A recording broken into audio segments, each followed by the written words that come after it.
로마서 7장 15절부터 8장 2절까지 좀 길은데 같이 그래도 읽겠습니다. 15절부터입니다. 내가 행하는 것을 내가 알지 못하노니 곧 내가 원하는 것은 행하지 아니하고 도리어 미워하는 것을 행함이라. 만일 내가 원하지 아니하는 그것을 행하면 내가 이로써 율법이 선한 것을 시인하노니 이제는 그것을 행하는 자가 내가 아니요 내 속에 거하는 죄니라. 내 속 곧 내 육신에 선한 것이 거하지 아니하는 줄을 아노니 원함은 내게 있으나 선을 행하는 것은 없노라. 내가 원하는 바 선은 행하지 아니하고 도리어 원하지 아니하는 바 악을 행하는도다.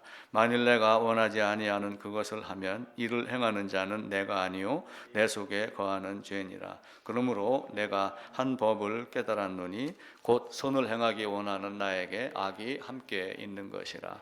내 속 사람으로는 하나님의 법을 즐거워하되 내 지체 속에서 한 다른 법이 내 마음의 법과 싸워 내 지체 속에 있는 죄의 범으로 나를 사랑 삼는 것을 보는도다. 오라, 나는 곤고한 사람이로다. 이 사망의 몸에서 누가 나를 건져내랴. 우리 주 예수 그리스도로 말미암아 하나님께 감사하리로다. 그런즉 내 자신이 마음으로는 하나님의 법을 육신으로는 죄의 법을 섬기노라. 그러므로 이제 그리스도 예수 안에 있는 자에게는 결코 정죄함이 없나니 이는 그리스도 예수 안에 있는 생명의 성령의 법이 죄와 사망의 법에서 너를 해방하였느니라. 아멘. 이 본문이 여러 가지 의미를 갖습니다. 바울의 현재 상태이기도 하다. 또 이러면서 지난 이전, 거듭나기 이전에 또 바울의 마음 상태를 이야기하는 것이다. 두 가지로 다 해석을 해도 무방할 겁니다. 우리가 이 땅에 살면서 우리가 좀 전에 찬송도 불렀던 대로 더러움이 흰눈같이 덮이고 다시는 내 죄를 기억하지 아니하리라 라고 하는 그것이 임의로 죄가 있는데도 기억하지 아니하고 하는 것이 아니라 깨끗이 씻어줬기 때문에 내 죄가 없다고 나는 기억을 할 것이다. 물론 성화의 과정 중에는 또 더러움이 많이 생깁니다. 넘어질 때도 많고 인간은 그래도 육신을 입고 있기 때문에 하늘나라 가기 전까지 호흡이 끊어지기 전까지 마지막 순간에 썩지 아니할 것으로 바뀌는 그 영광의 순간까지는 늘 넘어지고 또 실패도 하고 그럽니다. 그러나 그것을 또한 당연히 여길 필요는 없어요. 단지 그것을 이겨내기까지 너희가 또 피 흘리기까지 싸워본 적이 있느냐라고 하며 오히려 우리에게 더 많은 것들을 요구하기도 합니다. 그래서 우리의 마음 자세가 이제 어떠냐에 따라서 신앙의 상태도 달라질 것이다 생각을 합니다. 우리의 마음 자세를 가지고 제가 그 며칠 전인가 지난주인가 단톡방에다가 그 아마추어라는 얘기를 한 적이 있어요. 일반적으로 아마추어는 좀 서투른 사람, 이제 막 시작한 사람 이렇게 보기도 하지만 실제의 아마추어는 순수한 사람을 보는 거고 프로는 물론 전문가적인 의미도 있지만 또 얄팍하게 따지면은 잔꾀가 많고 이런 것들도 프로에 비교할 수도 있습니다. 그래서 아마추어는 어떤 미숙함이나 이런 의미도 갖고 있지만 또 한편으로는 정말 성경도 순수하게 출발하고 순수함을 계속 갖고 끝까지 유지해 나가느냐 아니면 중간에 프로가 되느냐. 그래서 제가 목사가 프로가 되면 교회가 기업이 된다 이렇게 말씀을 드렸고 성도가 프로가 되면은 교회에 다툼이 많다 말씀을 드렸습니다. 그래서 우리는 순수하게 아마추어가 돼서 진짜 하나님의 말씀을 순수한 심정으로 또 깨끗하게 순결하게 그렇게 받아들이고 살아가야지 됩니다. 또 그렇게 해야지 우리의 신앙이 점점 발전할 수 있는 또 마음도 그렇게 해야지 또 이 마음밭이 옥토가 되고 그렇게 하거든요. 예정과 성취에 대한 이야기를 계속 드렸습니다. 그래서 철로역정이라는 대주제를 놓고 장망성을 떠나는 순례자가 이제 어떤 마음 상태인가, 왜 떠났느냐, 예정이 있기 떠났다. 또 이렇게 말씀을 드렸는데 오늘은 왜 떠났느냐? 순례자가 떠난 그 사람이 자기가 죄인임을 자각했기 때문이다 라고 하는 것으로 말씀을 드리도록 하겠습니다. 그래서 세상의 모든 과정은 하나님이 예정하신 것에 성취가 됩니다. 그래서 죄인이 떠나는 것도 궁극적으로는 예정되어 있기 때문에 하나님이 떠나게 하시지만 결국은 또 한편으로는 죄인이 죄인임을 깨닫고 여기 있으면은 장차 파멸이 될 것이다를 깨닫고 이 성을 떠나지 않으면 안 된다 라고 하는 관점을 갖고 떠나는 것. 그래서 이 두 가지가 다 있어야지 돼요. 그래서 제가 자주 드렸던 말씀이 하나님의 언약은 일방적이다 그랬어요. 하나님의 언약은 하나님이 일방적으로 하는 겁니다. 이게 하나님의 기쁘신 뜻이에요. 내 뜻대로 하는 거예요. 하나님 자기의 뜻대로. 그리고 자기 아들을 죽여서 나를 구원하는 것이 하나님의 기쁘신 뜻이에요. 근데 그 오묘함을 우리가 어찌 다 알겠어요. 예를 들면은 친구가 물에 빠졌어요. 건지로 들어갔다가 죽는 사람도 있습니다. 근데 자기 자식이 아파요. 예를 들어서 심장이 또 폐가 간이 이렇게 띄주려고 하는 어떤 그 부모의 심정. 그래서 자식이 부모가 죽으면은 부모는 산에다 묻지만 부모가 자식이 죽으면 산에다 묻지만 실제는 어디다 묻는다고 그래요? 가슴에다 묻는다고 하는 것하고 마찬가지입니다. 그래서 하나님이 이렇게 일방적으로 하지만 이 기쁘신 뜻을 우리가 다 이해를 사실은 못하는 거예요. 그러니까 하나님이 이걸 갖다가 우리가 예정이라는 관점으로 본 거예요. 전부 다. 근데 여기 있는 사람에게는 하나님이 예정했다고 그래서 이 사람이 스스로 나는 예정됐으니까 이렇게 하는가요? 누가 예정됐는가 아는 사람이 있어요? 없어요? 없습니다. 아무도 없습니다. 저도 누가 예정됐는지 몰라요. 단지 뭐예요? 말씀을 듣고 반응하는 걸 보고 아는 거예요. 그리고 또 한편으로는 거듭남의 복음을 알고 나서 보니까 예정이 보이는 거예요. 하나님은 그런 모습으로 우리를 떠나게 합니다. 그래서 언약은 일방적이지만 이 예정이 성취가 되는 것은 쌍방적이다. 이렇게 보시면 돼요. 결국은 뭐예요? 예적 부르심이 왔는데 내적에서 반응해야지 되잖아요. 이 부르심과 반응, 예적 부르심이 내적 부르심으로, 일반 보편적인 부르심이 효력 있는 부르심으로 나오는 건 다 어디에서 나오는 거예요? 자기 안에서 나오는 거예요. 그래서 예적과 내적 부르심도 하나님이 예정에 일방적으로 했지만 예정이 된 사람은 어떤 방법으로든 어떤 환경에 넣든 하나님을 바라보게 만들어요. 그게 하나님의 신비예요. 우리는 그건 몰라요. 왜 이런 고난이 주어졌지? 하고 나중에 보면은 결국은 욥과 같이 내가 이전에는 귀로만 듣기만 하다가 이제는 주님을 바라봅니다라고 하는 것으로 이 패러다임이 바뀌는 거예요. 하나님은 예정과 성취를 그렇게 합니다. 그런데 그 예정이 하나님의 어떤 의도가 있는 거예요. 그 의도는 우리가 잘 모릅니다. 그런데 단지 그 의도를 에베소서나 이런 데서 보면 어렴풋이 짐작을 해요. 바울이 에베소서를 쓸 때가 로마 감옥에 있을 때예요. 그럼 감옥에 있으면서 어디를 바라보냐면은 감옥이라고 하는 조그만 데 안에 있는 거예요. 죄수로 있는 거예요. 그죠? 그럼 우리가 죄수할 때 사람 인자를 적어놓고 이렇게 네모배 개를 쳐놓으면 이렇게 죄수할 때 숫자예요. 갇혀 있는 거예요.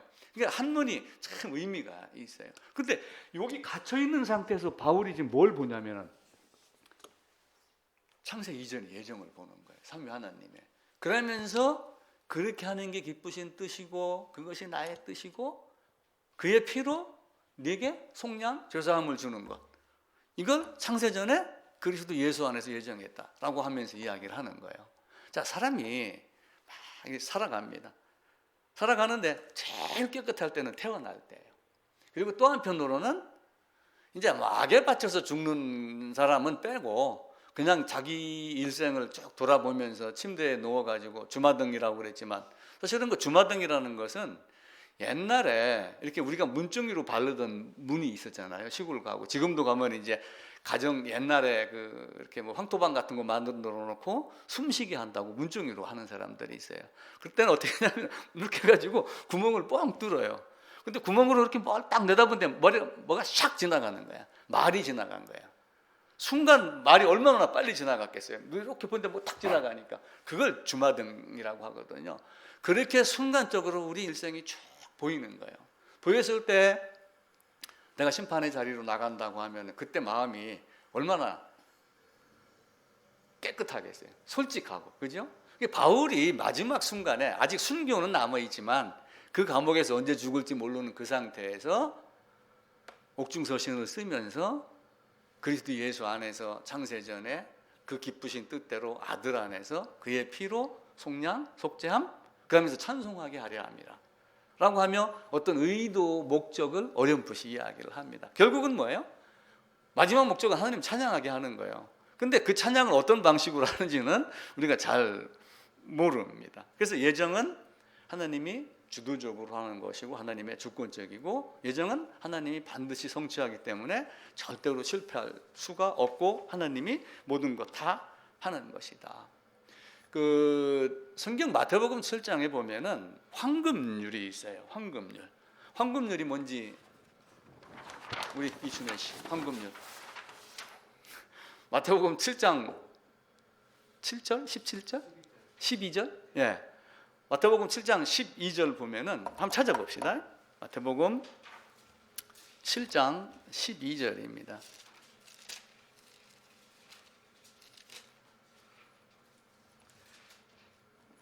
10페이지입니다. 같이 읽읍시다.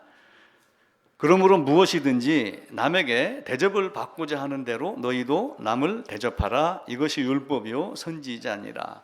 뒤에 있는 건 빼버리고 남에게 대접받고자 하는 대로 너희도 남을 대접하라.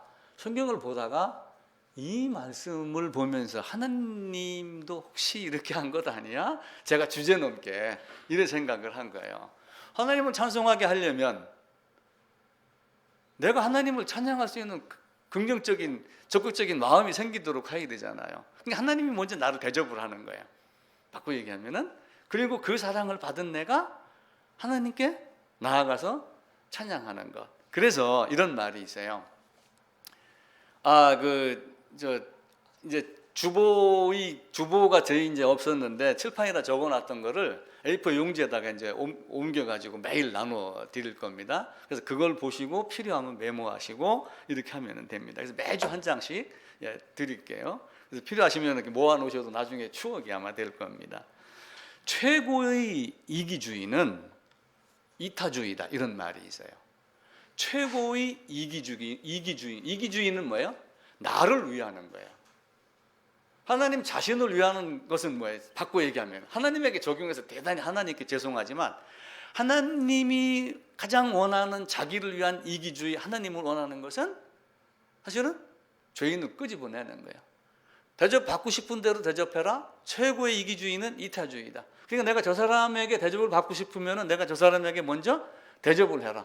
이 마태복음 7장 12절에 있는 말씀으로 갑자기 에베소 1장에 있는 말씀이 이렇게 비추어지더라고요. 그래서 최고의 이기주의는 이타주의다. 대접받고자 하는 대로 먼저 남을 대접해라. 그러면은 반드시, 그래서 옛날 속담에도 그런 게 있잖아요. 대로 주고 말로 받는다. 하나님이 내가 얼마나 비참한 존재인가를 알았을 때 그 비참함에서 건져줬으면은 그것보다 감사함이 어디 있겠어요? 갑자기 농장에 이병철 지금 누구예요? 삼성의 회장이 이재용 부회장이 회장이 됐어요. 이제 예를 들어서 내일. 근데 갑자기 헬기를 타고 포항에 내려가지고 농장에 찾아왔어요. 내가 회장된 기념으로 이 농장 말고 내가 공장 300평짜리에다가 반도체 공장을 하나 져갖고 주겠다. 만약 이런다고 해보세요. 그러면 좋아요, 안 좋아요? 내 죽도록 충성하겠습니다. 이렇게 하겠어요, 안 하겠어요? 장세동이라고 하는 사람이 있어요. 그 사람은 자기가 감옥에 가고 어떤 피해를 입어도 전두환 씨를 위해서 일을 했어요. 전두환 씨가 잘했다 못했다를 떠나가지고 주종의 관계에서 죽도록 충성하도록 전두환 씨가 그렇게 만드는 거예요. 예를 들면은 김영삼 씨는 멸치를 가지고 사실은 대통령이 된 거예요. 정치의 꿈은 있었습니다. 중학교 때부터 난 대통령 될 거야. 이렇게 책상 앞에 적어 놨어요. 그런데 아버지가 멸치를 잡으면서 나오는 그 돈을 가지고 사실은 봉투를 많이 돌리는 거예요. 쉽게 얘기를 하면 정치 자금 없이 김영삼 씨 아들이 이 말을 듣고 기분 나빠할 필요가 한 개도 없겠죠. 정치 자금 없이 되는 사람은 없잖아요. 전두환 씨는 통이 컸어요. 봉투를 예를 들면 노태우 씨는 5만 원 줬다 그러면 500만 원 주고 이런 정도로. 그러니까 그 주위에 있는 사람들은 죽기까지 충성을 하는 거예요. 만약 하나님이 나를 그런 식으로 사랑하셨다. 그러면 찬양하겠어요, 안 하겠어요? 그러면 예와 비슷하게 제가 이렇게 한 건데 하나님이 우리에게 큰 사랑을 주고 그리고 그 사랑을 받은 내가 하나님을 사랑하게. 그래서 네가 하나님을 사랑한 것이 아니요 하나님이 먼저 너희를 사랑했다. 요한일서에서는 그렇게 이야기를 하잖아요. 자, 강도가 있었습니다. 십자가가 이렇게 있는데 두 강도가 있어요. 이 두 강도는 사실은 온 세상 사람들이 다 이 강도 안에 포함이 다 되는 거예요. 어차피 다 죽어야 되잖아요. 죄 안 지은 사람이 어디 있어요? 간음해도 살인한 자, 살인해도 살인한 자, 미워해도 살인한 자, 모든 사람이 다 되는 거예요. 그런데 한 사람은 바로 옆에 주님이 있는데도 받아들였고, 한 사람은 거부했고, 한 사람은 주님 나를 네가 나하고는 있을 것이다. 근데 그 말 속에는 사실은 많은 게 포함이 돼 있겠죠, 그죠? 우리가 이제 그것만 보고 야 맞습니다, 주님 나를 기억하소서 이렇게만 한다고 하나님이 나를 데려가고 그러는 건 아니잖아요. 자, 예를 들어서 순례자는 두 강도 중에 한 사람하고 똑같은 거예요. 그런데 그는 여기는 장망성입니다 하고 떠나는 겁니다. 세상은 두 종류의 사람이 있어요. 또 한편으로는 순례자와 같은 한 사람이 있고, 순례자를 따라 나서는 것을 얼떨결에 따라 놨다가 고생이 되니까 포기하고 돌아온 유수남이라는 사람하고 같은 사람이 있고, 또 하나는 처음부터 예수가 어디 있어, 하나님이 어디 있어 이렇게 하며 거부하는 사람이 있고, 또 중간에는 회방하는 사람도 있고, 여러 종류의 사람이 있겠죠. 우리는 이제 그 틈바구니에서 살고 있는 겁니다. 그 사이에서 예정과 선택에 대한 신비를 우리가 잘 이해를 하고, 인간이 선택하는 기준이에요. 오늘은 하나님 예정에서 선택을 해나갑니다. 그런데 여기서는 하나님이 예정하여 선택해놨지만 결국은 쌍방적이니까 어려움 속에서 주님을 바라보게 하는, 쉬운 말로 얘기하면은 하나님이 창세전에 이쪽 친구는 왼쪽인지 오른쪽인지는 모르지만 이 친구는 예정을 한 거예요. 근데 마지막 순간에 주님을 바라보게 했고, 이 친구는 그냥 그대로 유기가 된 상태로 넘어가고 이렇게 하는 거예요. 자, 쉽게 얘기를 하면은 인간이 선택하는 기준은 있어요. 아담이 왜 선악과를 먹으려고 했을까요? 물론 탐욕입니다. 탐욕의 결과는 뭐예요? 자기에게 유익이 있기 때문에 그래요. 뭔가 이득이 된다라고 그렇게 얘기를 하는 거예요. 아침에 교회 오실 때 옷을 입습니다. 그러면 남에게 잘 보이고 아름답게 보이고 세수하고 머리 빗고, 저도 구두 약은 안 묻히지만 흠겁으로 문지르기도 하고 이렇게 하는 건 뭐예요? 깨끗하게 보이고 잘 보이게 하고, 어쨌든 나에게 유익이 있게 하기 위함이에요. 하나님은 우리에게 그 유익 때문에 하나님을 또 한편으로는 선택하게 하는 거예요. 그런데 그 유익이 죄인에게는 뭐예요? 죄를 벗어나게 하는, 죄가 아닌 의가 되게 하는. 그런데 에덴의 아담은 탐욕 때문에 하나님의 자리가 탐이 났던 탐욕이 있지만 그것이 자기에게 유익이 될 것이라 라고 생각을 하고 그렇게 한 거예요. 그러니까 참 철부지였죠. 태권도 연준이가 파란 띠를 딱 땄어요. 그러다 검은 띠 하나 딱 따면 막 하늘을 날아다니는 것 같아요. 옛날에 이소룡 영화 보고 나오면요 전부 이거 휘둘렀어. 그때 유행이. 그래갖고 저 성룡이 나와갖고 몇 번 하고 도복 입고 그러면 동네 깡패는 내 손 안에 다 쥐어진 것 같이 이래 생각하는 경우도 있어요. 아담은 아마 착각을 했겠죠. 권세 아래 복종하는 자유의지가 있고, 권세 아래 복종하지 아니하고 거절하고 도전하는 자유의지가 있는 거예요. 그래서 아담이 원해서 죄를 졌는데, 아담이 원하지 않으면 죄를 짓지 않을 가능성이 있었어요. 근데 아담이 원해서 죄를 지은 겁니다. 자, 배를 놓고 고기를 잡습니다. 물론 배가 여러 척이 있었는지 딱 요한과 안드레, 또 베드로와 안드레, 요한 형제가 야고보? 예. 배가 두 척만 있었는지는 모르지만 내가 너를 사람 남은 오브로 잡게 나를 따르라 라고 했을 때 여러 배 중에 두 척만 따랐는지 그건 잘 모르겠어요. 아니 그 사람만 지목해서 했는지는 잘 모르겠어요. 근데 따른다는 얘기는 결국은 뭐예요? 배와 그물을 버려두고 따른다는 얘기는 지금의 내가 있는 처해 있는 상황보다 더 나은 가치를 바라본 거예요. 자, 지난주에 제가 갈릴리에 대한 얘기를 드렸잖아요. 갈릴리가 이렇게 있고 사해가 있는데 요 블레셋의 길, 요 도로를 통해 갖고 적군들이 쳐들어온단 말이에요. 그러면 결국은 여기가 뭐가 돼요? 피해를 입는 곳이 되는 거예요. 사마리아도 마찬가지고요. 여기 있는 것보다 주님을 따르는 것이 낫겠다. 왜냐하면 이들도 계속해서 메시아라는 사상이 있잖아요. 예수님이 오실 때의 그 상황도 메시아에 대한 이야기를 많이 합니다. 헤롯도 동방박 싸고 갖고 얘기를 할 때 나도 메시아를 기다리고 있는데 찾거든 나한테 알려줘 갖고 나도 가서 경배하게라 하면서 메시아에 대한 이야기를 살짝 꺼내잖아요.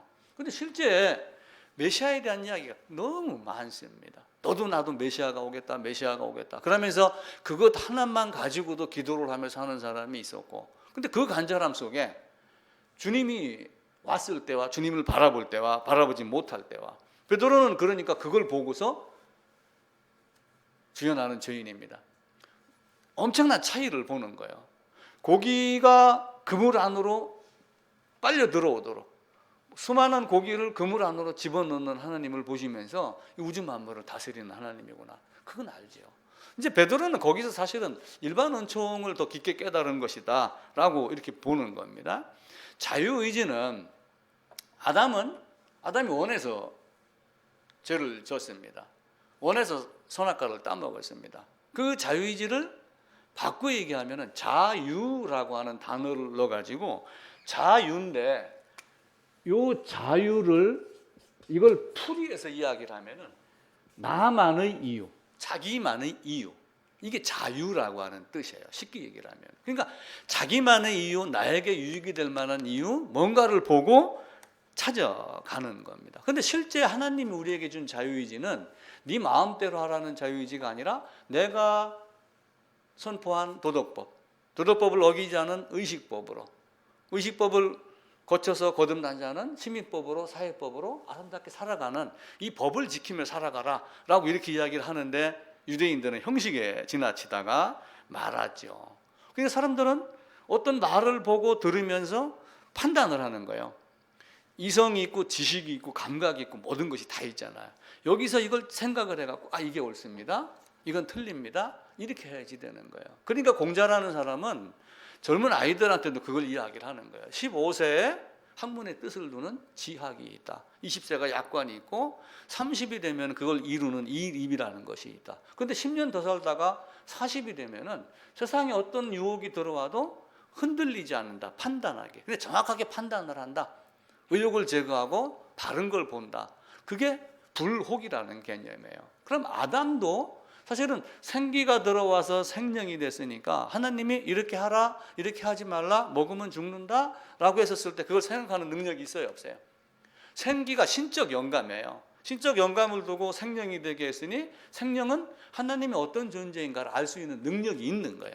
있음에도 불구하고 어쩌면 부록과 같이 된 것이 아니라 자기가 원하는 자기만의 이유를 가지고 스스로 웅덩이를 판 겁니다. 에레미야 2장 13절에 보면은 스스로 웅덩이를 팠다. 그런데 거기는 물을 가두지 못하는 곳이다 라고 해요. 근데 가두지 못하는 것이다 라고 하는 건데, 이 가두지 못한다고 하는 그 원어를 찾아 들어가면은 가둔다라고 하는 뜻도 있지만 먹이다, 양육하다, 공급하다, 제공하다 이런 뜻도 있어요. 그러니까 스스로 판 웅덩이는 물을 가두지도 못하지만 거기서 뭔가 샘솟게 새롭게 만들어낼 수 있는 능력이 없는 거예요. 그러니까 사마리아 여인은 사실은 그 우물가가, 그 스스로 판 웅덩이, 가두지 못할 웅덩이, 먹어도 계속 목마르는 웅덩이, 거기에 가가지고 물을 마시는 거예요. 그러니까 우리 주님이 가가지고 그 물 말고 내 물 먹을래? 내가 주는 물은 영원토록 목마르지 아니한다 라고 하며, 하나님이 주는 것과 세상이 주는 것, 하나님이 주는 것과 사탄이 유혹하는 것 차이를 줍니다. 근데 사탄을 또 사용을 하셔서 아담을 그렇게 한 것도 하나님은 어쩌면은 의도적인지는 몰라요. 나중에 또 말씀을 드리겠지만 아담을 죽게 만들어요. 죄인을 죽입니다. 죄인을 죽이면서 두 가지 목적을 다 달성을 해요. 첫 번째가 뭐예요? 죄인의 죽음이에요. 죄를 씻깁니다. 죄인을 죽여서 죄를 씻기는 거지, 죄인이 살아있는데 너 죄 씻었어 이렇게 하면 샤워기로 물 뿌리는 형태는 아니잖아요. 또 하나는 뭐예요? 나를 죽이면서 나와 사탄과의 관계를 끊어버리는 거예요. 그게 히브리서 2장에서는 내가 죽음으로 나를 죽임으로 마귀를 나에게서 없애버렸다 이렇게 말을 해요. 그래서 어떤 교회에서는 논란이 있었어요. 제가 포항에 있었을 때도 어느 집사님이 우리 목사님 설교가 이상하다. 마귀가 없는 걸로 아는데 있다고 한다. 마귀가 있는데 없다고 한다. 이렇게 하면서 논쟁이 있었던 적이 있어요. 그래서 없는 자에게는 없고 있는 자에게는 있어요. 히브리서 2장 14절인가가 제대로 적용이 되면은 자기한테는 마귀가 없어요. 사실은 철로역정에서는 사자가 있는데 목덜미를 메어놓은 사자의 결과가 되는 거예요. 개가 있는데 불독이 있습니다. 줄이 2m밖에 안 돼요. 도로는 3m 앞에 있습니다. 그러면 내가 3m 앞에 지나가도 개가 물어요, 안 물어요? 줄이 묶여 있으니까. 절대로 못 물죠. 그 관계로 사탄과 관계없는 자를 또 나타내기도 하고 그럽니다. 하나님은 아담은 사실은 애기예요. 애기. 아무것도 아닌 존재입니다. 연준이가 엄마 오늘 아침 밥이 맛이 없어. 나 집 나갈래. 큰 집에 가서 먹을래? 그래갖고 만약에 나갔네. 아니 큰 집도 자주 가서 먹었더니 별로 맛이 없어. 나 옆집으로 갈 거야. 그러면 나가면 개고생이죠. 그죠? 일생 중에서 돈이 가장 많이 들어갈 때가 16살 때랍니다. 왜냐하면 16살 때가 거의 고등학교 한 1학년, 2학년 이렇게 들어가고 그러는데 버는 건 한 개도 없이 쓰는 돈이 그렇게 많대요. 의료비 뭐 이런 걸로 해가지고 1,000몇만 원이 나가고, 물론 서울에 부잣집 기준이겠지만은 학비 되고 학원비 되고 해가지고 전부 3,200만 원인가가 나간답니다. 그래서 가장 적자 인생이 17년도 통계청 자료에 의하면 16세라고 그래요. 아무것도 아닌 버는 것 없이 그렇게 소비를 많이 시키는 거예요. 적자 인생 가장 큰. 아담은 사실은 아무것도 한 것 없어요. 아무것도 한 것도 없고 주는 대로 먹고 손 뻗으면 먹고, 그죠? 손만 뻗으면 먹고 땀 흘렸는가요? 에덴에 쫓겨나서 손을 뻗었지 에덴 안에서는 그런 적이 없어요. 하나님이 모든 걸 다 만들었어요. 근데 아담을 만들어 놓고는 보시기에 모든 것이 다 심히 좋았더라. 제일 마지막에 만들고 아담에게 이름 지으라 했으니 세상 모든 것이 다 누구 거예요? 대리 통치자 아담이 것이에요. 근데 아담이 엉뚱한 짓을 했지요. 생기를 불어넣어 생명이 돼갖고 하나님을 바라봐라 이렇게 했음에도 불구하고 흙으로 만들어갖고 생기 넣어서 생명이 됐어요. 그럼 생기를 걷어가면은 뭐가 돼요? 흙이 되잖아요, 도로. 아담이 그 생각을 하지 않은 거예요. 아무것도 아닌 흙덩이에다가 생기를 넣어서, 짐승은 뭘로 만들었게요? 그건 안 나와요, 그죠? 그래서 짐승도 흙으로 만들었어요. 제가 질문하고 아무리 계산을 해도 결국은 짐승도 흙으로 만들었습니다. 짐승도 죽으면은 결국은 티끌로 돌아가고 흙으로 돌아가기 때문에 성경에 사자를 만들면서 흙으로 만들었더라 이 말은 하진 않았지만은 결국은 짐승이나 사람이나 다, 짐승은 호흡은 줬지만 생기를 주지는 않았어요. 신적 영감은 주지 아니하고 생명이 되게 하진 않았고 본성, 본능만 있는 거예요. 그래서 짐승이 다른 짐승을 잡아 죽였어요. 살인죄라고, 살동죄라고 해야 되나? 뭐라고 해야 되나? 그렇게 해가지고 처벌하나요? 그럼 본능이기 때문에 그렇게 하지는 않아요. 근데 인간은 생기에 생명이 있기 때문에 그렇게 하는 겁니다. 냉철하게 말하면은 아담이 범죄한 건 사탄의 탓이 아니고 자유의지, 자기만의 이유 때문에 최종 결정 선택은 누가 한 거예요? 아담이 한 거예요. 그래서 아담 탓이 아니고 사실은 자기 탓이에요. 물론 아담을 넘어지게 한 사탄은 엄청난 형벌을 받죠. 또 나중에는 사탄에게 속한 자들도 모두 다 영원한 불못에 들어가는 것은 당연합니다. 그러나 개인적인 관계로 놓고 봤을 때 최종 결정 선택 행동은 마음에 있는 건 누가 한가요? 아담 자신이 한 거기 때문에, 아담은 아담이 원해서 죄를 졌기 때문에 아담이 책임을 지는 겁니다. 그래서 모든 것은 자극이라고 하는 것이 들어와요. 자극이라고 하는 것은 칼로 찌른다 이런 뜻이에요. 칼로 찌른다, 송곳으로 찌른다, 자극을 주는 거예요. 자극이라고 하는 것이 찌른다, 창극이거든요, 한문으로. 그런 정도로 자극이 딱 들어오면, 자극은 한 사람이 여기 있는데 자극은 다 어디서 오냐면은 외부에서 와요. 칼이 딱 이렇게 와서, 날카로운 칼이 와가지고 딱 찌릅니다. 이건 다 외적 요소예요. 아프다 안 아프다는 누가 해요? 여기서 하는 거예요. 내 쪽에서 다 하는 겁니다. 몸이 병들고 나병 같은 게 들어서 찔르면 안 아플 수도 있어요. 감각이 죽어서 안 아픈 사람도 있어요. 심령의 감각이 죽고 심령이 피폐한 사람들은 어떤 말씀이 검이 들어와도 반응하지 않는 사람들이 있어요. 외적이 있고 내적이라고 하는 것이 있습니다. 항상 그래요. 자, 칭의는 신학교에 가면은 구원론이나 이런 거 할 때 교수님들이 그래요. 칭의는 나의 외부에서 오는 거다. 그건 당연하죠. 칭의는 나의 외부에서 옵니다. 예수 그리스도의 은혜로 나의 외부에서 들어옵니다. 그런데 가만히 있는데 이걸 쫙 찢어가지고 칭의를 집어넣어 주는가요? 쑤셔 넣어 주는가요? 그렇게 하지 않아요. 말씀에서 마음 안에서 복음에 대한 반응을 했기 때문에 외부에서 오는 걸 받아들이는 거예요. 그래서 쌍방적이라고 하는 거예요. 그러니까 나의 외부에서 온다고 그러니까 가만히 있어도 그냥 넣어주겠다 이런 개념이 아니에요. 세상의 빛이라고 하는 그 성화가 있습니다. 이게 1953년도에 영국의 화가 헌트가 그린 그림인데 문이 집이 이렇게 있고 여기에 문이 있습니다. 주님이 오셔갖고 문을 똑똑똑똑 두드려요. 보통 문 가면 어떻게 돼요? 여기에 손잡이가 이렇게 있잖아요. 그 세상의 빛이라고 하는 성화는 손잡이가 있어요? 없어요? 손잡이가 없어요. 아무것도 없어요. 매끄러워요. 밖에서 열 수 있는 재간이 없어요. 인간의 마음을 향해서 두드리는 우리 하나님의 간절함을 이 그림으로 표현을 한 거예요. 내가 두드리느니 문을 열면 내가 들어가고 이렇게 되는 거예요. 근데 문을 여는 거는 두드리는 건 내적이지만 문을 여는 거는 내 내적 반응이에요. 하나님이 일방적으로 예정을 하고 창세전에 나하고 상의 없이 하신 거예요. 그런데 두드렸을 때 마음이 열리는 거는 내가 열어야지 돼요. 내가 열지 않으면 절대로 열리지 않아요. 그래서 애적 부르심이 있고 내적 반응이 있는 거예요.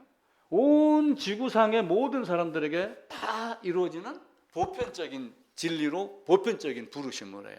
그런데 이 보편적인 부르심이 어떤 사람들에게 효과가 있고 효력이 있는 부르심으로는 내적에 대한 반응이 오야지 됩니다. 보편적이란 말은 이게 가톨릭이라고 한 단어가 아마 보편적이란 뜻일 거예요.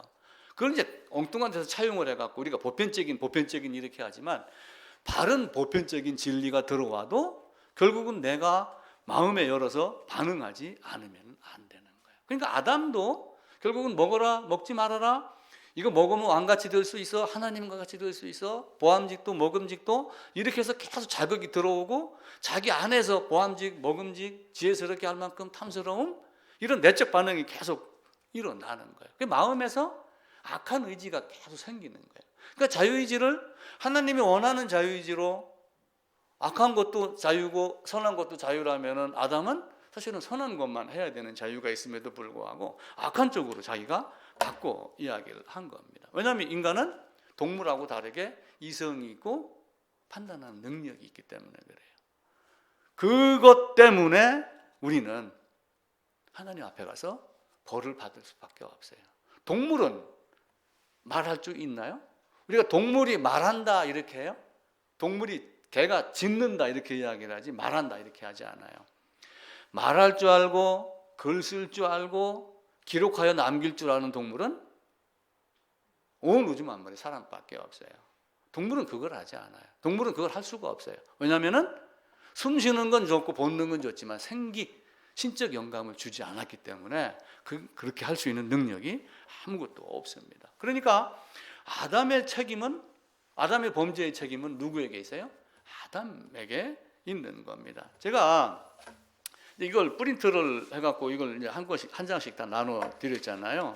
거기 보면은 그 위에서 몇 번째 줄, 여섯 일곱 번째 잠언 29장 19절 해놓은 데 있습니다. 이제 거기도 보면 알고도 이렇게 해놓고 성경 구절을 몇 개 쭉 이렇게 해놨잖아요. 잠언 29장 19절에도 보면 이런 말씀이 있어요. 종은 말로만 하면 고치지 아니하느니 이는 그가 알고도 따르지 아니함이라. 아담은 다 알고 있었어요. 자, 다니엘서에 보게 되면은 느부갓네살 왕의 아들이 벨사살이라고 하는 거예요. 벨사살 왕 때 페르시아가 쳐들어가서 고레스가 쳐들어가 가지고 그걸 넘깁니다. 그때 고레스의 장인이 누구냐면 다리오예요. 그래서 분봉왕으로 다리오를 왕으로 세워갖고 장인 대접을 해준 거예요. 근데 성경에는 다리오가 이제 정복을 했다 이렇게 이제 기록이 되어 있는데, 그 벨사살 왕에게 이제 그 메네메네 데겔 우바르신인가? 그치요. 메네메네죠. 예. 그걸 보면서 이제 무슨 뜻이냐라고 설명하는 장면이 나오잖아요. 그 다니엘 4장에 보게 되면은 벨사살 왕이요. 왕은 그의 아들이 되어서 이것을 다 알고도 마음을 낮추지 아니하고 이렇게 합니다. 그러니까 느부갓네살이 이 모든 세상 권세는 내가 만드는 거다. 이렇게 하며 하나님 위에 올라가지고 하나님 권세를 자기가 주장을 해요. 그러니까 이 느부갓네살이 7년 동안, 느부갓네살 맞죠? 예, 느부갓네살이 7년 동안 소같이 풀을 먹고 몸에 막 털이 나고 짐승같이 이렇게 살아요. 그 아들이 그걸 봤어요. 그러다가 정한 때가 되니까 갑자기 여기서 뭐가 딱 생각이 나요? 이건 내가 만드는 게 아니고 하느님이 하신 거구나. 우리 다니엘서 한번 찾아봅시다. 다니엘서 4장입니다. 이사야, 에레미야, 에스겔, 다니엘 4장입니다. 4장 30절 1239쪽입니다. 제가 읽을게요. 나 왕이 말하여 이르되 이 큰 바벨론은 내가 능력과 권세로 건설하여 나의 도성으로 삼고 이것으로 내 위엄의 영광을 나타내는 것이 아니냐. 이렇게 했었을 때 이제 그가 무엇을 하냐면 소처럼 풀을 먹으면서 7년을 지냅니다. 그렇게 하다가 나중에 34절입니다. 그 기한이 참에 7년 기한이 참에 나 느부갓네살이 하늘을 우러러 보았더니 내 총명이 다시 내게로 돌아온지라 이에 내가 지극히 높으신 이에게 감사하며 영생하신 이를 찬양하고 경배하였더라 라고 하며 모든 것을 하나님이 하셨다라고 이렇게 이야기를 합니다. 그런데 30절에 이제 그 보게 되면은 그 다니엘서 5장 22절입니다. 5장 22절. 벨사살이여 왕은 그의 아들이 되어서 이것을 다 알고도 아직도 마음을 낮추지 아니하고 도리어 자신을 하늘의 주제보다 높이며 이렇게 하며 그런 것을 보고도 엉뚱한 짓을 했다라고 이렇게 이야기를 합니다. 또 북이스라엘과 남유다를 에스겔서 23장에 보면은 오홀리바와 오홀라로 두 개로 이제 단어의 이름을 바꿔서 이야기를 해요. 그 아후 오홀리바가 이것을 보고도, 봤다는 얘기는 뭘 봤냐면 북이스라엘이 우상을 따르고 간음을 하고 이렇게 하다가 멸망당하는 것을 보고도 또 어떻게 해요? 더 악한 짓을 한 거예요. 그러니까 결국 남유다도 멸망당하죠. 알고도 보고도 막 이렇게 합니다. 근데 아브라함은 어떻게 했어요? 자기가 100세가 돼갖고 자기 아내 사례는 90세가 돼서 잉태하지 못할 것을 알고도 믿음이 있는 사람과 나쁜 짓을 하여 이렇게 당한 것을 알고도 또 하나님께 거역하는 자들과 차이가 있죠. 누가복음 12장에 가게 되면은 주인의 뜻을 알고도 준비하지 아니하고 그 뜻대로 행하지 아니한 종은 많이 맞을 것이다. 아담은 분명히 압니다. 아담은 총명합니다. 하나님이 생기를 주어서 생명이 되게 했었을 때 이미 모세의 율법 그 이전의 모든 것들이 다 아담 안에 다 들어가 있습니다. 그러니까 밖에 나와서 가인, 아벨이 있지만 가인, 아벨이 서로 제사를 드렸다는 것은 이미 율법이 마음속에 새겨져 있는 거예요. 또 율법은 요한복음 4장인가에 보게 되면 모세 이전부터 있었다는 말이 나오게 됩니다. 하나님은 우리에게 이렇게 알고도 죄를 짓는 것과 짓지 않는 것에 대한 이야기를 합니다. 특별히 로마서에 가게 되면은 많은 사람들에게 이야기를 해요. 이런 짓을 하는 것을 하는 사람들은 사형에 해당한다라고 하는 것을 알고도 세상 사람들이 지금 죄를 짓고 있어요. 아담도 마찬가지로 그 총명 속에서 아담은 얼마나 총명이 있는지를 아세요? 동식물이 몇 개예요? 동물이 몇 종류가 되겠어요? 뭐 2만 몇 종류라고 하는 말이 있어요. 그럼 2만 몇 종류가 오는데 아담이 부르니까 이름이 됐잖아요. 그죠? 1번, 2번, 3번, 19,999번, 2만 번. 이름이 중복된 게 있어요? 없어요? 아무도 없어요. 아담은 그 정도로 총명합니다. 하나님 말씀에 따라서 먹으면 죽는다 하는 걸 분명히 알아요. 알고 하나님이 어떤 의도로 얘기했는가도 어렴풋이 알 수도 있습니다. 근데 하나님은, 아담은 일방적이며 쌍방적인데 아담은 엉뚱한 곳을 향한 거예요. 그게 인간의 모습이에요. 왜 그렇게 하셨는지는 모르겠어요. 근데 아마 그 마태복음 7장에 있는 대로 뭔가 죄에 대한 고통 속에서 그걸 깨닫고 감사하는 마음으로 우리 주님께 찬양하게 하기 위한 하나의 법이 아닌가. 저도 그 이상은 사실은 설명을 못합니다. 그래서 자유의지를 또 다른 말로는 뭐라고 얘기를 하냐면은 인간 본성의 법칙이다 이렇게 이야기를 해요. 일반 이제 사회에서는 자유의지는 인간 본성의 법칙. 그러니까 인간 본성을 잊어버리면은 이건 안 되는 거예요. 인간 본성 잊어버리면은 그도 끝납니다. 본성이 잊어버리면은 짐승과 같아요. 생기가 없고 생명이 아니면은 짐승하고 똑같습니다. 그래서 옛날 사람들이 성경에 있는 대로 미리 얘기를 했어요. 이 짐승만도 못한 놈, 개돼지만도 못한 놈. 그게 그냥 무조건 쌍욕인 줄 알았어요. 저는 어려서부터. 근데 성경을 보면서 이게 아담이 범죄하고 생명이 되었음에도 불구하고 하나님을 따르지 않느니 결국은 너는 본능 본성에 의한 짐승과 같은 존재일 뿐이구나 라고 생각을 하는 거예요. 자, 아우구스티누스에 대해서 제가 몇 번 말씀을 드렸어요. 배 서리를 했습니다. 사과 서리를 합니다. 포도 서리를 합니다. 그럼 배가 고파서 먹으면 옛날에는 서리를 하면은 봐줬어요. 서리할 때도 한두 송이 한두 개 먹을 것만 이렇게 서리를 했지 지금과 같이 트럭으로 이렇게 하지는 않아요. 그러면 어거스틴은 배를 따다가 배가 고프니까 먹은 게 아니라 맛보면서 에이 퇴 해놓고 이걸 던지는 거예요. 개 돼지한테. 야 너 먹어. 이렇게. 그거 타는 거를 즐겼어요. 정욕을 즐기면서 정욕을 찾아다녔어요. 17세부터 동거를 하면서 그렇게 살았어요. 그러다가 이게 마음이 괴로우니까 마니교라고 하는 대로 도피를 했어요. 나중에 어거스틴이 하나님의 말씀을 깨닫고 나서 한 말이 있어요. 인간은 하나님을 만나기 전에는 행복할 수 없다. 이게 이제 어거스틴이 이 말을 하니까 이게 명언같이 들리지만 우린 누구나 다 이 말을 할 수 있어요. 하나님 만나지 않고 행복한 사람이 있어요? 없습니다. 지금 우리가 누리는 행복이라는 것이 진짜 몇 년간은 행복이에요. 순간 지나갑니다. 아무것도 아닌 거예요.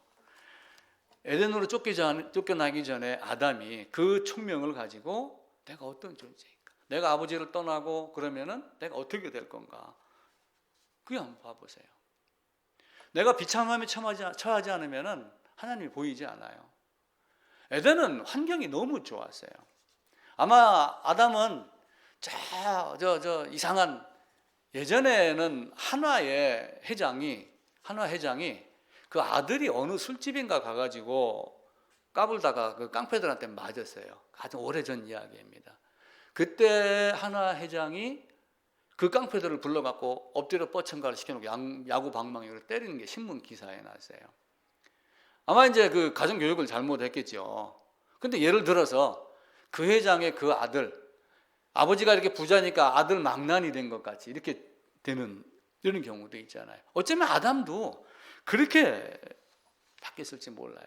그러니까 갈릴리를 통과하면서 그 고난 겪고 갈릴리뿐만이 아니라 사마리아와 같은 고통을 겪었을 때 메시아가 올 줄을 나도 아는데 이 물 말고 그럼 당신 주는 그 물 주세요 라고 하며 그 물에 매달렸던 사람들이 몇 사람 되겠어요? 그래서 가장 먼저 복음이 들어가고 가장 먼저 많은 사람을 불러서 복음을 가르친 곳이 갈릴리예요. 제자들도 다 갈릴리 사람이고 그렇습니다. 원주 시내 무실동에서 하늘 쳐다보면 밤에 별 보여요, 안 보여요? 별 안 보입니다. 그 별 보려면 어디로 가야 돼요? 태백 봉화. 여기 가가지고 한밤중에 산에 올라가서 이렇게 별 보면 별이 엄청나게 보여요. 어두운 데 있어야지. 비참함에 빠져야지. 그래야지 물에 빠지면 지푸라기 하나라도 잡으려고 한다 라고 하는 그 심정이 돼야지 됩니다. 그래서 우리는 아담이 범죄하면서 첫 번째는 영적 단절이 돼요. 이사야서 59장에 있는 대로 죄악이 가로막았다 라고 하며 바뀝니다. 그 다음에는 오래 뒤에 있다가 930세에 죽는 육체의 죽음이 됩니다. 그리고 마지막에는 어떻게 돼요? 심판이 들어옵니다. 마지막엔 심판이 있으리니, 그래서 히브리서에 있는 대로 누구에게나 반드시 죽음이 있고 그 후에는 심판이 있다. 사람들은 그 이야기를 해요. 먹었는데 안 죽었잖아. 930년 동안 기간을 줬잖아. 그러니까 나도 먹어도 괜찮겠다? 아니, 그동안에 또 회개하면 되지? 이렇게 혹 생각하면 될까요? 영적 단절이 되면 이미 그걸로 끝나는 겁니다. 각 가정마다 수도꼭지가 다 있어요. 제가 그 영국에 유학 갔던 그 아프리카 청년 얘기 한번 드렸잖아요. 수도꼭지만 사가지고 가가지고 자기 집 흙벽돌에다 꽂는다고 물이 나와요? 저수지가 있어야 되죠. 펌프가 있어야죠. 배관이 있어야 되죠. 그래야지 되는데도 불구하고 수도꼭지만 바라보면은 안 된단 말이에요. 스스로 파고 거기 있으면 안 돼요. 그래서 우리는 모든 일을 생각을 하면서 근원이 뭔가? 왜 하나님이 이 일을 나에게 닥치게 했을까? 왜 이 어려움을 줬을까? 지금의 즐거움이 과연 나로 방탕하게 하는 즐거움인가? 하나님을 기쁘게 하는 즐거움인가? 이것 또한 생각을 해야지 됩니다. 옛날 사람들 그 어느 분이 자식에게 교훈을 주면서 사람 인자를 4개를 써서 줬다잖아요. 사람 인자. 아버지, 나에게 제가 서울로 급제해서 올라가가지고 또 아니면 우리 제자들에게 한 말씀 해주십시오. 사람 인자 4개 딱 적어줬대요. 사람 인자. 이게 무슨 뜻이에요? 사람이면 다 사람이냐? 사람다워야 사람이지. 이렇게 해석을 한 거예요. 그러니까 아담이면 다 아담이에요? 하나님이 뜻대로 해야지 아담이죠. 우리도 아담 안에 있는 아담들이에요. 아담들이 하나님 안에서, 아담들이 아담 안에서 하나님과 어떤 관계가 되기를 원하는가. 항상 모든 일을 할 때마다 그래서 우리는 생수의 근원이신 여호와 하나님을 바라봐야지 됩니다.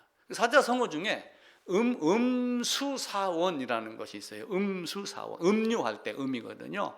음수, 물 숫자 써갖고 생각한다. 근원을 할 때 원. 음수사원. 그러니까 물을 마실 때마다 물이 근원이 있는 것을 생각을 해라. 감사하고 먹어라. 사람이면 다 사람이냐? 사람다워야 사람이지. 우리는 세상에 살면서 내가 조금 힘 있고 여유롭고 지식이 있고 건강하고 그러면 하나님 잘 안 찾잖아요. 갑자기 병원에 갔는데 암입니다 그러면 전부 다리가 휘청거렸다. 눈물이 나오더라. 이런 글을 많이 봤는데 그 전에는 그런 글을 많이 나오지 않아요. 옛날 찬송 그 권사님 아시겠죠? 이풍진, 그죠? 이풍진 그 나오잖아요. 이풍진 세상을 만났으니. 이게 풍진을 잘못 이해를 하면 풍요로운 지금 같은 이렇게 생각을 하는데 바람에 날려가는 먼지, 바람에 날려가는 티끌, 그게 풍진이거든요. 이 풍진 세상을 만났으니 너의 소망이 무엇이냐? 우리가 지금 잘 먹고 잘 살고 10대 경제대국 안에 들어가고 막 이렇게 하니까 지금 뭐 먹고 살만하고 그냥 모든 게 행복한 것 같죠? 순간 김정은이가 마음 잘못 먹고 폭탄 몇 개 떨어뜨리면 원자폭탄 서울 떨어뜨리면 절반은 죽는다잖아요. 몇십만 명이 죽잖아요. 아무것도 아닌 인생이에요. 아담이 범죄하면서 에덴 밖으로 쫓겨나가지고 그때부터 뭐가 돼요? 나그네 인생이 되는 거예요. 그러니까 신명기 26장에 가면은 우리 조상은 유리하는 나그네입니다. 그 유리가 뭐냐면 방랑하는 자, 방황하는 자, 떠돌아다니는 자 그러는 거예요. 우리 조상 아람 사람은 유리하는 아람 사람으로서. 그러니까 야곱도 요셉에게 가가지고 바로가 묻습니다. 네 나이가 얼마냐? 참 야곱이 요셉에게 갔을 때 야곱의 모습이 막 건장한 아름답게 늙은 노인네 같겠어요? 아주 꾀재재했겠어요? 약분강 건너면서 관절 쳐갖고 쩔뚝거렸잖아요. 쩔뚝쩔뚝거렸죠, 그죠? 아들 있고 고생해서 그 심령 상한 상태로 몇 년이 있었어요. 그러다가 이제 그 아들 찾아서 가는 그 얼굴이 얼마나 또 쭈글쭈글했겠어요. 바로가 오죽했으면 네 나이 얼마냐 이렇게 물었겠어요. 내 나이, 내 나그네 인생이 하면서 나그네라고 자기 자신을 이야기를 합니다. 우리 모두는 나그네예요, 사실은. 그러니까 에덴에서 돌아갈 고향 본향이 있는데 빠져나와 가지고 지금 이렇게 가는 나그네 인생이 우리 모두란 말이에요. 그럼 여기 이게 뭐냐면 길이에요. 길. 그 길 위에 있는 거예요, 전부. 아브라함 가만히 봐보세요. 갈대아우를 떠나서 하란 거쳐서 가나안 갔다가 애굽 갔다가 많은 고생을 하는 그 길 위에 여정이 계속 있는 거예요. 예수님도 가만히 봐보세요. 베들레헴 오셨어요. 12살 때 예루살렘 올라갔다가, 그죠? 아, 똑똑한 놈이네. 뭐 말 되네. 근데 내가 아버지 집에 있어야 지 몰랐어요? 막 이렇게 얘기하고 막 그럽니다. 그러다가 나중에는 30세쯤 돼가지고 계속 길 위에 여행을 해요. 사마리아로, 예루살렘으로, 다시 갈릴리로 왔다 갔다 하다가 이제 마지막 내가 가야 할 길이 있다. 라고 하면 길에 대한 이야기를 해요.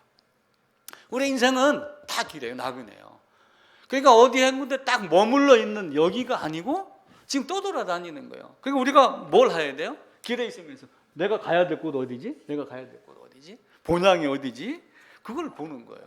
너는 흑이니? 흑으로 돌아가라. 돌아간다는 얘기는 뭐예요? 사람이 죽으면 어떻게 돼요? 제 어머니 돌아가실 때도 우리 모친 돌아가셨습니다. 그럼 어디로 돌아간 거예요? 흙으로? 짐승의 혼은 아래로, 사람의 몸뚱이는 영은 위로, 하나님께로, 주신 하나님께로 돌아간다. 그러면 가서 그냥 갔다 왔습니다. 아담 때문에 고생하다 왔습니다. 이렇게 하나요? 아담 안에 있는 아담 너야. 그 나를 도전한 그 죄값은 하나님이 심판을 하시는 거예요. 아담 안에서. 그래서 그 예수 안에서 창세전에 예정해 놓으신 거예요. 그리고 그 예수 안에서 피로 죄사함을 얻게 하신 것. 구속 곧 속량이라고 말합니다. 하나님은 우리에게 아담이 930세로 죽었다 하여 우리도 장수하고 그런 건 아니에요. 그 이후로 계속 수명이 줄어들고 그럽니다. 죽으면서 가져가는 것 아무것도 없습니다. 알몸으로 왔으니 알몸으로 가고 빈손으로 왔으니 빈손으로 가고 아무것도 가지고 온 것이 없으니까 가지고 가지 못한다. 그리고 마지막에는 한번 정하신 것은 반드시 죽고 그 후에는 심판이 있다. 그래서 그 사마리아 여인은 그 아담 후손 아담이 범죄해가지고 가두지 못할 웅덩이 그 우물 옆에서 그물을 먹고 만족을 하고 있는 거예요. 사실은 만족을 못하죠. 또 길러 나와야 되니까 계속해서 또 길러야지 먹고 길러야지 먹고. 그 왜 그래요?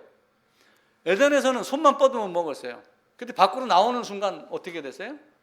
땀을 흘려야 먹잖아요. 왜 땅을 파고 밭을 갈고 땅에다 채소를 심고 가지 먹고 오이 먹고 왜 그래요? 흙으로 만든 인간이니까 흙에서 나온 걸 먹는 거예요.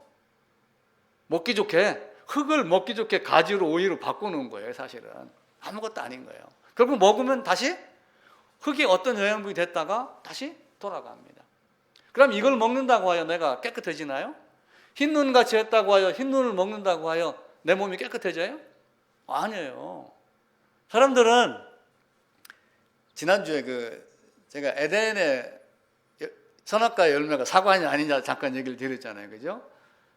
사람들은 사과를 먹으면 먹는 것의 성분, 그러니까 열매의 화학적 성분이 아담을 죄인으로 만드는 것 같이 생각을 하는 사람들이 있어요. 조금 똑똑한 사람들은. 근데 그건 아니잖아요. 이미 마음 안에서 손을 뻗게 만들고 먹게 만들고 사과의 화학적 성분이 나를 죄인으로 만든 게 아니란 말이에요. 이거는 죄를 증거하는 역할밖에 안 해요. 이 사람들 이것 가지고 자꾸 생각을 하는 거야. 그러니까 여기서는 있는데 인내하고 명상한다고 하고 산에 들어가서 돛 닦는다고 하고 나는 손 묶고 났으니까 범죄 안 했습니다. 이렇게 한다고 범죄가 안 되는 거예요? 마음속에서 이미 범죄했잖아요. 하나님 앞에서는 숨길 수가 없어요. 그러니까 나락으로 떨어져야지 돼요. 요셉이 하기 좋은 말로는 채색 옷을 입혀갖고 가문의 영광이 되는 거예요. 후계자 개념으로. 그런데 요셉이 어떤 짓을 했어요? 형들에게 따지고 보면 고자질을 하고 다니는 거예요. 그 고자질을 또 바꿔 얘기하면은 나중에 뭐 심판의 개념으로 뭐 잘못했지 이렇게 또 하는 것으로 바꿀 수도 있지만 그 당시에 보면은 형들이 봤을 때 얼마나 미웠겠어요. 그가 착고에 발을 채우고 목에다가 칼을 채우고 그리고 가서 감옥에 가고 그럽니다. 그 나락으로 떨어지지 않은 상태에서 어찌 하나님을 알겠어요? 거기서 그걸 깨달으니까 하나님이 함께 하심으로 요셉이 형통했다. 이걸 보는 거예요. 근데 이제 형통이라는 단어만 가지고 형통복음을 또 만들어냈잖아요, 세상에서. 예수 믿으면 형통한다, 형통한다. 근데 그 형통은 그런 형통이 아니잖아요. 누가복음에 탕자가 있습니다. 아버지 집을 떠났어요. 뭔가 지금 가진 게 있어요. 능력이 있어요. 아버지가 주니까 밖으로 나갔어요. 아버지 집에서는 누군가가 밥 해주는 사람이 있어요. 일꾼도 있고 다 있습니다. 밖에 나가서 자기가 창녀하고 놀았어요. 성경에서는 창기하고 놀았다고 나와요. 아예 창기하고 놀면서 다 호랑방탕 다 했어요. 그럼 나중에는 지업 열매 먹은 거예요. 에덴에서는 손만 뻗으면 먹을 수 있던 것을 땅을 파야 먹고, 아버지 집에서는 밥그릇에 따뜻한 쌀밥을 먹었는데 밖에 가니까 지업 열매, 돼지 먹는 걸 먹는 거예요. 아버지 집을 떠나니까 사람이 무엇으로 바뀌어요? 짐승과 같이 바뀌는 거예요. 그 지업 열매도 간신히 먹는 것, 이게 범죄한 생명의 모습이 됩니다. 십자가의 두 강도는 똑같은 처지예요. 요셉이 처지였고, 누가복음의 탕자의 처지였고, 많은 처지가 되어 있었지만 한 친구는 주님을 찾았고 한 친구는 주님을 거절했고 거부했고 싫어했고. 그래서 우리가 고난을 받으면은 이게 그런 얘기 많이 하잖아요. 축복은 고난은 뭐 위장된 축복이다 이런 얘기 많이 하잖아요. 어떤 어려움이 있어요. 있으면은 그 어려움 때문에 어떤 축복이 올까 이렇게 생각하는 사람이 있어요. 어려움이 있으면 하나님이 무슨 축복을 주시려고 그러지 이렇게 말하는 사람도 있어요. 근데 뭐 어려움이라고 다 또 축복은 아니지만 실제는 고난의 개념이 있었을 때 그런 게 나오는 거예요. 에티오피아에 가면은 사도행전에 이제 그 이야기가 나옵니다. 에티오피아의 그 국고 맡은 내시가 사도행전 8장에 나오는데, 그 간닥의 여왕의 국고를 맡은 총책임자가 내시가 되니까 쉽게 얘기하면은 한국은행 은행장이나 재무부 장관 정도가 되겠죠. 근데 그 사람이, 자 봐보세요. 돈이 굉장히 많아요. 재무부 장관입니다. 재무부. 저쪽에 그 열왕기에 가게 되면은 또 문둥병 나오는 사람이 있잖아요. 그 사람 이름이 뭐였죠? 나만도 군대 장관인데 문둥병이에요. 아무도 자기에게 다가오지 않잖아요. 단상에서 하고 가라 싸우라 명령은 할 수 있지만은 누가 와서 그를 끌어안겠어요?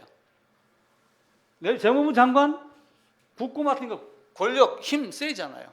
돈도 마음대로 쓸 수 있겠죠. 누구나 와서 굽신굽신하겠죠. 근데 그는 뭐예요? 내시더라. 왜 내시를 사용했는지는 모르겠어요. 누가 그 옆에 와서 누가 그 품에 안기겠어요? 아무도 그렇지 않아요. 누가 그 옆에 와갖고 사람 취급을 했겠어요? 돈 앞에서는 꿀떡거리지만 우리 조선시대 영화 봐보세요. 내시가 임금 옆에 있어가지고 왕비 지키면서 그 권력 앞에서 고개는 숙이고 아양은 떨지만 돌아서면 저놈의 새끼 이렇게 했겠어요? 안 했겠어요? 그 간절함 때문에 이디오피아가 어디쯤에 있냐면은 애굽이, 여기가 애굽이면은 이디오피아가 이 밑인가 그래요. 이렇게 해가지고 예루살렘까지 몇 킬로가 되냐면은 1,500킬로가 돼요. 약. 그럼 마차를 타고 1,500킬로를 가서 예루살렘 성전에 가서 제사를 드리고 다시 돌아오는데, 사실은 이사야서 23장이 깨달아지지 않는 거예요. 뭔가 메시아를 만난다 하고 메시아 때문에 성전을 갔다 오긴 했는데, 이 초라한 꼴을 하고 온 이분이 누구지? 어떻게 이분이 우리를 사랑했지? 어떤 방법으로 사랑했지? 그래서 우리 주님이 빌립에게 가라 이렇게 빌립을 이끌어 갑니다. 근데 빌립이 다가가지고 딱 한 말이 있어요. 뭐라고 말했어요? 읽는 걸 깨닫느냐? 읽는 걸 깨닫느냐? 제가 우리 조입사님한테 이사야서 53장 5절 그 말씀 읽는 걸 깨달았어요? 알겠어요? 만약에 묻는다고 해보세요. 예 하는 사람이 있고 아니요? 그러면서 각성해서 알려고 하는 사람이 있고 기분 나빠하는 사람이 있고 그래요. 근데 이 사람 어떻게 했어요? 읽는 걸 깨닫느냐? 그러니까 어떻게 했어요? 올라와. 나 같이 가면서 좀 가르쳐달라. 지도하는 사람이 없으니 어떻게 깨달을 수 있느냐? 이렇게 하며 열린 마음을 가진 거예요. 바울도 고린도 교회를 향해서 내가 좁아진 게 아니고 내 심정이 좁아진 게 아니고 너희가 좁아진 거다. 제발 마음 좀 넓히라. 이 이야기를 하는 거예요. 우리는 어떤 말을 들었을 때 심정이 넓어지면서 말을 받는 사람이 있고 좁아 터져갖고 뱀댕이 속 마냥 못 받는 사람, 접시물 같은 사람도 있고 그러는 거예요. 근데 이 내시는 올라와 나 좀 가르쳐줘. 그래갖고 쭉 얘기를 하니까 어떻게 했어요? 말씀을 깨닫고 나니까 말씀의 의미를 아는 거예요. 그러니까 나는 세례 받음에 꺼리낌이 없겠다. 세례를 받는 것이 구원이에요. 그 앞에 말씀을 깨달은 것이 구원이에요. 바울은 고린도서에서 나는 세례 주지 않은 것을 기뻐했다라고 하며 형식의 세례를 때로는 거부하고 그랬어요. 그러니까 우리가 잘 보야지 돼요. 하나님은 우리에게 아담의 범죄를 어떻게 하면 죽이느냐, 어떻게 하면 없애느냐, 그건 십자가에 다른 방법이 없어요. 아까 시작하면서 말씀을 드리죠. 아담을 죽이면서 두 가지 효과가 있다. 아담을 죽이면서 아담이 죄값을 치르게 합니다. 그럼 아담이 죽으니까, 자, 아담이 처음에 뭐가 됐어요? 흙으로 생기를 불어넣어서 생명이 됐어요.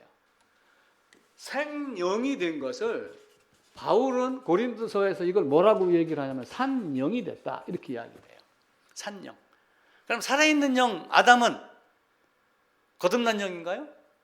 아니에요. 아직 생명과를 먹기 이전의 모습이란 말이에요. 그러니까 죄인을 죽이면서 다시 뭘 하는 거예요? 산영, 원래의 생명 상태로 돌리는 거예요. 바꿔 얘기를 하면은. 그리고 거기다가 생명을 집어넣는 거예요. 그리고 그와 동시에 나를 통제했던, 내가 죄의 종이었는데 죄의 종으로 있던 죄인의 괴수를 내가 죽음으로써 죽여버리는 거예요. 노예가 한 사람이 있습니다. 그 노예가 갑자기 시름시름 앓다가 노예가 죽었어요. 그럼 노예 주인이 노예를 미라로 만들어 갖고 안방에다 모셔놓고 섬기나요? 야, 갖다 버려. 근데 그 버린 거를 어떻게 했어요? 우리 주님은 살려낸 거예요. 그게 로마서 7장 앞부분에 있는 내용이에요. 두 남편이 있는데 한 여자가 한 남편에게 갔어. 근데 이 남편이 싫은 거야. 지금 예루살렘 상에서 장만성을 떠나가지고 생명 찾는 이 순례자는 지금 이 남편이 싫은 거예요. 파멸의 성 장망성에 있는 앞으로 영원한 사망에 들어가. 이 남편이 싫으니까 새로운 남편을 찾아가는 거예요. 근데 이 남편이 놔줘요, 안 놔줘요? 안 놔주는 거예요. 사탄의 능력이에요. 그게 사탄의 능력이 다 있습니다. 생명 주는 능력 말고는 나머지는 다 할 수 있어요. 그러니까 죽는 거예요. 죽음은 자살이지만 그런 자살이 아니라 하나님이 나를 자기 안에서 죄값으로 죽여버리는 거예요. 아니, 저는 죽었네. 그래서 살려갖고 새 남편에게 가는 내용이 로마서 7장이에요. 로마서도 기가 막힌 내용입니다. 로마서 6장의 연합에 있는 내용을 로마서 7장에서 다시 설명을 하고 그럽니다. 하나님은 우리에게 양의 가죽, 유월절 양으로 오신 예수 그리스도의 모습입니다. 에덴에서 아담에게 가죽옷 지어 입혔어요. 가죽옷이 돼지 가죽옷? 호피? 아니죠. 양의 가죽옷이에요. 그건 보나마나입니다. 성경에 기록 안 돼 있어도 양의 가죽옷 하면 100점입니다. 물론 염소? 근데 주님의 말씀으로 보여야 되니까 유월절 양으로 오신 그리스도로 양으로 생각을 하시면 됩니다. 그리고 예정, 선택, 자유의지 여러 이야기를 지금 몇 주간 반복해서 드렸는데 내가 어떤 선택을 할 건가? 나는 얼마만큼 우리에게 시간이 있겠어요? 우리 박 집사님 앞으로 몇 년 살겠어요? 50년 더 살면 90이에요. 그죠? 근데 60년 살면 100살인데 60년 더 살겠어요? 모르죠. 그 후에는. 저는 엊그제 갑자기 우리 손자 가족 사진을 하나 찍었어요. 벽에다 딱 걸어놨어요. 이게 보다가 우리 어린애가 규인이 내가 대학 졸업하는 모습을 내가 볼라나? 순간 그 생각이 딱 들어가는 거예요. 인생이라는 거는 기한이 정해져 있어요. 조금 더 연장될 수도 있고 짧을 수도 있지만 결국은 어떻게 돼요? 한계가 있는 유한한 존재예요. 아담이 범죄했기 때문에. 그래서 아담도 사실은 죽습니다. 한 가지를 더 말씀을 드리면은, 자, 아담은 잘 들으셔야지 돼요. 아담의 입장에서 하나님, 내가 죄를 지으려고 해서 진 게 아닙니다. 사탄이 와서 꼬시는 바람에 내가 어쩔 수 없이, 이건 액시던트지, 우발적 사고지, 내가 원해서 진 게 아닙니다. 만약 이렇게 한다고 해보세요. 하나님이 그거 인정하겠어요? 네 마음 의도를 아시는 하나님이에요. 그래서 아담은 아담이 안에서 아담의 기준으로 우발적 사고다 라고 이렇게 말할 수 있지만, 하나님의 입장에서 보면은 예정이 되어 있기 때문에 필연적으로 범죄할 수밖에 없도록 만드는 거예요. 그 신비는 우리는 몰라요. 그래서 가끔 이제 학자들뿐만이 아니라 우리도 무슨 얘기를 가끔 쓰냐면은 허용이라는 단어를 써. 허용, 허락. 자, 욥이 사탄에게 시험을 할 때 사탄이 가가지고 뭐라고 그랬어요? 내가 욥을 지금 시험할 테니까 허락해 주세요 그랬죠. 허락이에요. 허락. 요나가 다시스로 가는 배를 타고, 하나님 몰라, 나는 귀 막고 지금 멀리 도망가면 하나님이 보이지 않는데 어떻게 나를 잡겠어. 그냥 배를 타고 갑니다. 하나님이 허용한 거예요. 묵인한 거예요. 용납한 거예요. 가만히 그냥 놔놓고 바라본 거예요. 때로는 적극적인 개입도 하지만, 때로는 어떤 면에서는 허락도 하고, 때로는 어떤 때는 방관도 하지만, 이게 모두가 다 하나님의 뜻 안에 다 들어가요. 그래서 결국은 어떻게 해요? 요나를 데려다가 다시 하나님이 원하는 니느웨로 보내요.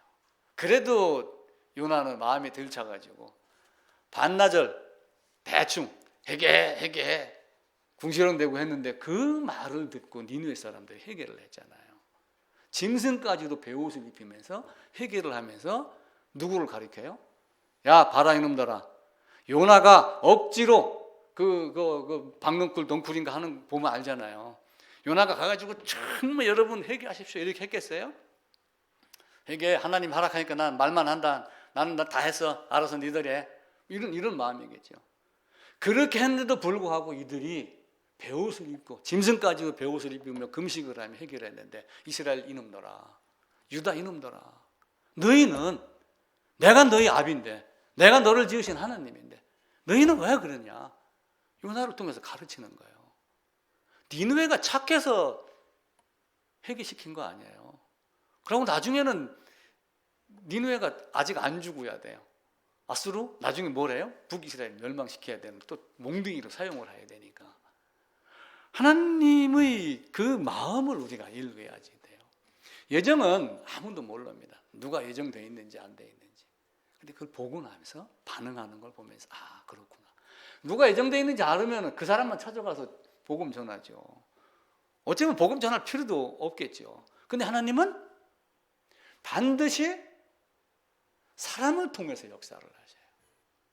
하나님은 반드시 12제자를 사용해서 온 세상으로 가서 복음 전해라. 제자를 만들고 또 제자를 만들고 해가지고 순교하기까지 해라. 희한한 방법을 쓰신 거예요. 그러니까 우리는 어떻게 해야 돼요? 모르니까 이거 찔러보고 해보고, 예수님이, 하나님이. 아니면 어떻게 해요? 들어가서 축복하면 들어가서, 거부하면 나오고, 발에 먼지도 털고 나오고, 환영하면 같이 복음 전하고. 바울은 그래서 회당에 가서 복음 전하다 쫓겨나면, 싫어하면 떠나고, 원하면 같이 함께 있고. 그게 바울의 복음 전도 방식이었습니다. 하나님의 허용, 하나님의 허락, 하나님의 적극적인 개입, 주권적인 역사, 이런 많은 것들로 우리가 표현을 하지만, 어떤 때는 그냥 직접적인 의지에 따라서 일이 일어나기도 하지만, 어떤 때는 그냥 그 일이 일어나도록 가만 내버려 두시는 하나님, 그 섭리를 우리가 다 이해는 못합니다. 그러나 성경을 통해서 그걸 우리가 쭉 보고 배우는 거예요. 그러니까 앞으로도 어떻게 해야 돼요? 어떤 일을 보면서, 아, 이게 어떤 의미지? 순간순간 생각하며 살 수 있겠죠. 이게 내가 뭐 잘해서 이런 거냐 아니냐, 뭐 이런 것도 생각할 수도 있고, 아, 하나님이 이렇게 허용하신 이유가 뭐지? 내가 만약에 범죄를 했어요. 어떻게 하다가 보니까 내가 못된 짓을 했어요. 왜 하나님이 나를 여기까지? 아마 더 깊은 골짜기에다가 집어넣었을지 몰라요. 우리나라가 제일 오지가 어디냐면은 BYC예요. BYC가 어디냐면은, 저도 이제 BYC 중에 하나 골라가지고 이제 갑니다. BYC 봉화, Y는 영양, 저 안동 저쪽으로, 여기는 청송. 이게 3대 오지랍니다. 이런데 골짜기 가서 딱 누워 있으면은 비박하면은 별이 그걸 보려고 사람들이 비박하러 가는 사람들이 있어요. 텐트 하나 치고 혼자 가면 위험하니까 여럿이 가서 산 정상에서 다 비박을 하는 거예요. 텐트 쳐놓고 저 수많은 별을 보며 저 중에 내 별은 나는 어떤 존재지? 그걸 찾는 거예요. 석가는 그런 걸 찾다가 찾지 못하고 죽었는데 그 찾는 정성이 갸륵해서인지 사람들이 그를 따라 섬기고 이렇게 하잖아요. 우리 하나님 앞에서 예정을 하게 되면은 하나님이 순례자가 장방성을 떠나도록 예정했어요. 또 한편으로는 장방성을 떠나기로 순례자가 선택을 했어요. 손이 마주쳐야 소리 나는 거. 일방적이지만 쌍방적인 하나님. 근데 이제 중요한 건 복음의 내용이잖아요. 우리가 수십 번, 수백 번, 수천 번 이야기를 하는 거예요. 그걸 알고 그냥 살아내는 거예요. 다른 것 알고 물론 지식무장도 해야 되죠. 중요한 건 내가 아느냐 진짜 체험이냐라고 하는 거예요. 머리냐 가슴이냐. 성경을 하나님의 사랑을 알고 믿었노니 알고가 그게 어디냐면 아담과 하와가 동침하매라고 하는 동침과 같은 단어예요. 연애를 천년 했느냐 하루 동침했느냐에 따라서 사람 아는 깊이가 달라져요. 야다라고 하는 거는 그런 의미가 있는 거예요. 알고는 그런 의미가 있는 거예요. 그래서 우리가 지식으로 아는 것도 많이 알다 보면 아는 것 같이 느껴지는 것도 있지만 설령 그것이 없어도 하나님이 말씀하신 그 사랑을 우리가 알 수 있는 지혜. 그러니까 성경은 지식자를 위해서 쓰여진 게 아니에요. 학자가 연구하라고 준 책이 아니잖아요. 죄인에게 준 책이에요. 그러니까 우리는 이 성경을 제대로 보고 내가 낮은 자리에만 있어준다면, 그래서 가장 낮은 곳으로 온 거예요. 구유로. 그 위대한 탄생이라는 영화가 있어요. 크리스마스가 되면 한번 봐보셔도 괜찮아요. 위대한 탄생. 여기 이제 마리아가 잉태하는 장면이 나와요. 마리아가 잉태를 하겠다라고 성경이 이야기를 하니까 처음엔 깜짝 놀라다가 나중에는 그걸 받아들여요. 주님 뜻대로 되시옵소서. 그래 놓고 잉태한다는 그 사실을 아버지에게 이야기를 하는데 아버지가 무슨 소리 하는 거냐. 그러니까 마리아가 아니 우리 그 요한 그 사촌인가요? 그게 요한하고 거기도 지금 엘리자벳도 잉태가 됐습니다 라고 미리 얘기를 하고 나중에 거기 가요. 가가 6개월인가 있다 이제 돌아옵니다. 돌아올 때는 이제 배가 이렇게 불러요. 그러니까 약혼자 요셉이 막 눈이 뒤집히는 거예요. 내가 당신이 착해서 참 심지가 깊고 해갖고 결혼하기로 작정을 하고 약혼을 했는데 이게 무슨 일이야. 그래놓고 이제 이별을 준비를 합니다. 그래갖고 이제 마리아 집에 와가지고 쭉 얘기를 해요. 그 마리아가 성령으로 잉태된 거다. 하나님이 이렇게 말씀하셨다라고 하면서 쭉 얘기를 하니까 아버지가 막 화를 내요. 그때 마리아가 무슨 얘기를 하냐면은 믿고 안 믿고의 선택은 여러분이 하는 거지 내가 하는 게 아니다. 그 이야기를 해요. 제가 어제 그 영화를 봤어요. 그래서 그 얘기를 들으면서 깜짝 놀랐어요. 믿고 안 믿고의 선택은 당신이 하는 거고 나는 사실을 말할 뿐이다. 맹인이 뭐라고 그랬어요? 날 때부터 난 맹인이? 아버지가 아들에게 물어봐라. 그러니까 아들이 뭐라고 그래요? 나는 다른 건 모르겠고 지금 내가 보는 것 그건 한 가지는 안다. 그 이야기를 하는 거예요. 성경은 우리에게 사실은 그걸 요구를 해요. 그래서 그 마리아가 이제 잉태돼 갖고 출산하러 갔다 오는 장면 이런 여러 가지 얘기를 하는데 그때 이제 동방이 어디냐면은 지금의 페르시아 이란 쪽으로 지금 학자들은 보고 있는 거예요. 그 영화를 보게 되면은 이제 서적에도 그 얘기가 나와요. 그게 뭐가 나오냐면은 동방 박사의 이름이 나옵니다. 영화에도 계속 등장을 하고 여러 가지 자료에 보게 되면은 한 사람은 가스파, 한 사람은 멜시온, 한 사람은 발다시도 이름이 등장을 해요. 그러니까 허구 인물이 아니라 실제 어떤 인물로 이렇게 이야기를 합니다. 그 인물들이 별을 따라서 이렇게 쭉 오는 장면, 그리고 나중에는 이제 헤롯 만나지 않냐고 돌아가는 장면이 나오거든요. 결국은 믿고 안 믿고도 훗날 이제 그래갖고 결국은 요셉도 그 말을 듣고도 믿지 않으려고 그랬는데 하나님이 그에게 나타나요. 그래서 성령으로 잉태된 거다. 그리고 이제 다른 사람에게도 제가 부른 이야기를 나로 잉태됐다 이렇게 말은 하는 거예요. 벌을 받으려면 내가 벌을 받아야지 된다. 그러면서 이제 당당하게 가는 도중에는 성령이 잉태된 사실을 말하고 그럽니다. 그래서 우리가 그 마리아가 잉태됐던 것과 마찬가지로 요셉이 그걸 보고 이야기했던 것, 마리아가 그 부모에게 이걸 믿고 안 믿고의 선택은 당신의 몫이다 라고 얘기했던 대로 우리가 쌍방적인 믿음, 일방적이지만 하나님의 은혜를 더 깊이 생각하는 장방성을 떠나도록 하나님이 예정해놨고 결국은 또한 장방성을 떠나기로 순례자가 선택을 했다, 이렇게 정리를 하겠습니다.